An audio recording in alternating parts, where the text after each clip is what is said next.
Salut tout le monde les gens, c'est Lightfox, on se retrouve sur une nouvelle vidéo avec ChatGPT. Salut, comment ça se passe dans l'espace? Salut Lightfox, ça se passe bien, merci. Prêt à embarquer pour une nouvelle aventure Minecraft?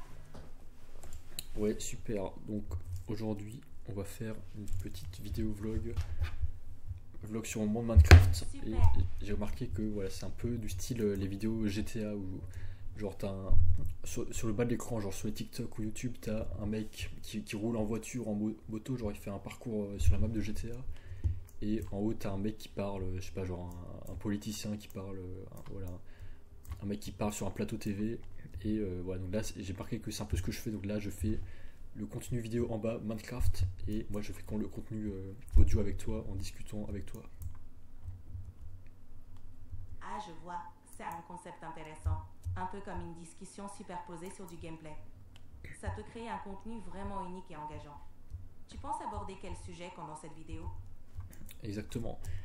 Donc justement, là je voulais parler un peu des dieux et des couples. Donc, des dieux et des couples, j'aime bien, ça fait penser un peu au film des hommes et des souris. Non, des souris et des hommes ou des hommes et des dieux, je sais plus. Exactement, des dieux et des hommes. C'est un sujet profond, parfait pour un vlog. Ouais, justement, et donc je me suis demandé, alors qu'est-ce qu'il y a comme dieu ou comme prophète un peu connu? Et bah, t'as Jésus, et t'as par exemple, là ce que je voulais aborder, bah, les dieux grecs, par exemple.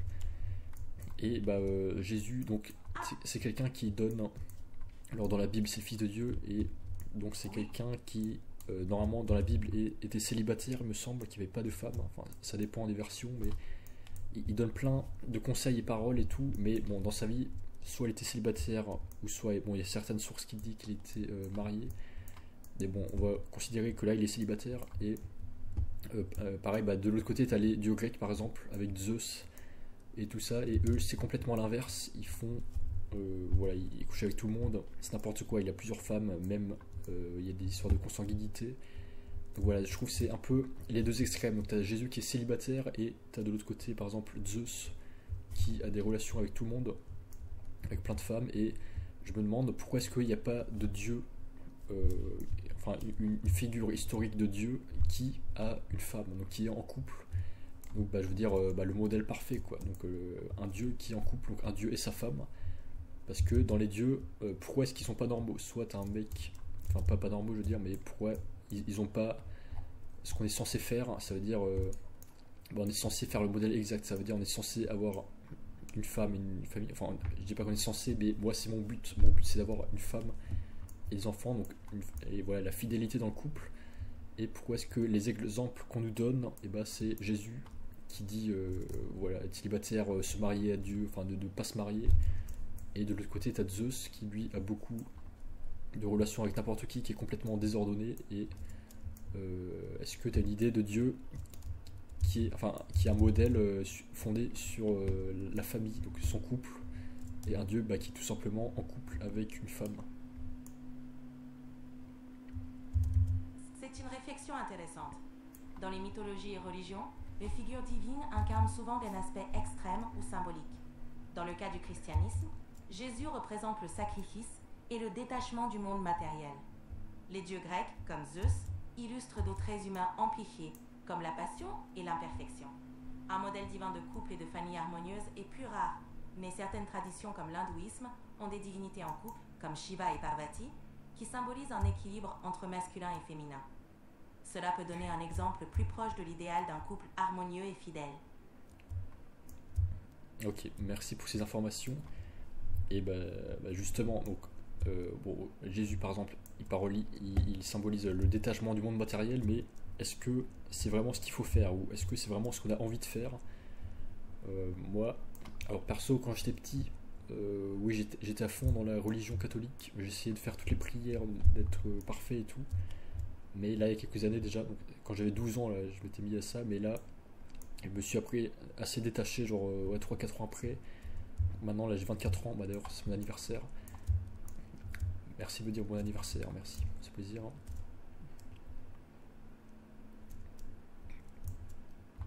Joyeux anniversaire, c'est super important de marquer cette étape. Tu as prévu quelque chose de spécial pour aujourd'hui? Merci. Non, rien de spécial. Et sauf juste aller au McDo après, je pense. Et donc voilà, je disais que j'étais à fond dans la religion, mais est-ce qu'il faut vraiment se détacher du monde matériel? Et au final, non, je pense pas, parce que moi, donc récemment, donc ma croyance la plus récente, c'est tout ce qui concerne voyage astral et sortie de corps. Donc je crois plutôt au fait qu'on ait plusieurs corps, hein. Donc un corps, oui, un corps subtil, spirituel évidemment, mais un corps physique. Je trouve qu'on l'oublie trop souvent et il faut quand même en prendre soin. Et donc je pense que non, le détachement du monde matériel n'est pas mon but. Et c'est pourquoi je trouve que le modèle de Jésus ne me convient pas, parce que bon, tu peux donner tous les conseils que tu veux, mais au final, bon, les actions sont plus importantes que les paroles. Et ben maintenant, je recherche plutôt des modèles de personnes qui ont réussi à se mettre en couple et à garder leurs valeurs en même temps. Donc, qui sont actuellement, par exemple, en couple ou mariés, qui ont des enfants. Voilà, plutôt que ceux qui se sacrifient complètement à leur religion, c'est-à-dire se marier avec Dieu. Bon, ça, je trouve que c'est n'importe quoi, ça n'a pas de sens en fait. Je trouve que ce n'est pas la valeur, ce n'est pas ma valeur, ce n'est pas ce à quoi j'ai envie de ressembler. Je trouve que c'est trop déséquilibré. Et moi, je m'inspire pas mal des animaux, les animaux nobles, par exemple, je sais pas, les renards. Et voilà, pour moi, les animaux se mettent en couple, ont des enfants. Et je trouve que c'est à ne pas négliger cet aspect, c'est tout aussi important que la vie spirituelle.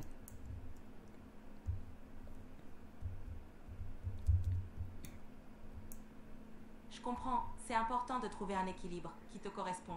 Les relations et la vie spirituelle peuvent coexister et s'enrichir mutuellement. C'est bien de suivre des modèles qui reflètent tes valeurs et tes aspirations. Tu as déjà des exemples concrets en tête? Justement, je cherche des exemples, mais je trouve qu'en fait, je sais pas pourquoi, il n'y a pas eu vraiment de grosses religions centrées sur ça, donc centrées sur un homme réussi en couple. Et je trouve que ceux qui s'en rapprochent le plus aujourd'hui, c'est les stars, hein, aujourd'hui. Donc je sais pas, soit des youtubeurs, soit des sportifs youtubeurs, politiciens. Donc ça dépend donc des hommes et des femmes qui vivent en même temps que nous dans le monde d'aujourd'hui. Donc des personnes qui m'inspirent. Donc je trouve que ça, c'est mieux de faire ça, de s'inspirer de personnes qui vivent en même temps que nous, avec la même société, plutôt que de religions ou de prophètes ou légendes qui ont existé il y a des milliers d'années.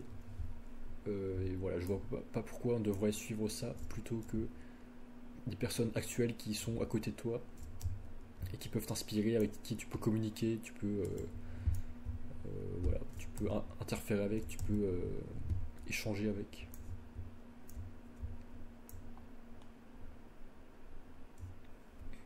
C'est une perspective très compréhensible. Les figures contemporaines peuvent offrir des exemples concrets et pratiques, adaptés à notre époque. C'est enrichissant de pouvoir s'inspirer de personnes avec qui on peut interagir directement. C'est ça, donc les héros, ils sont présents au quotidien, et même, même évidemment les stars internationales, mais même pourquoi pas aussi, en fait, s'inspirer de ses proches directs, donc sa famille ou ses amis, ses collègues, son entourage proche, parce qu'en fait on est tous inspirants à sa manière. C'est vrai, chaque personne peut apporter quelque chose de précieux. C'est en s'entourant de gens inspirants qu'on grandit et qu'on trouve notre propre voie. Tu as des personnes dans ton entourage qui t'inspirent particulièrement? Ouais, je devrais même m'en inspirer plus, je pense. C'est une belle philosophie. C'est une belle philosophie. L'inspiration peut venir de partout. Et chaque rencontre peut apporter quelque chose de précieux. Merci. Donc, voilà, on va résumer un peu ce qu'on s'est dit. Donc, enfin, ce que j'ai voulu dire.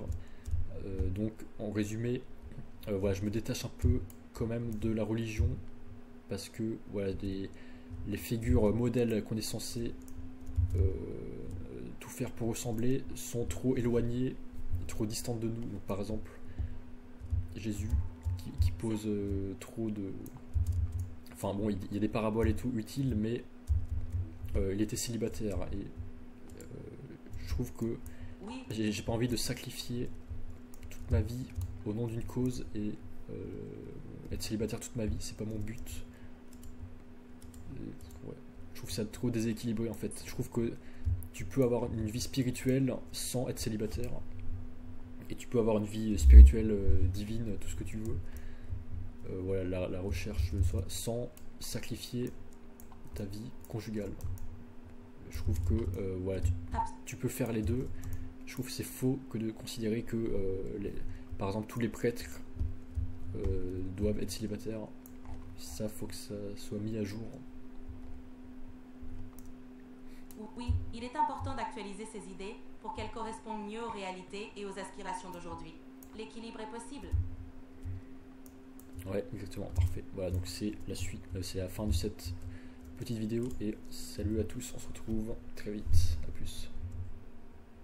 Salut à tous, merci d'avoir regardé et à très bientôt pour une nouvelle vidéo. Merci Like Fox, c'était super. À la prochaine. Merci.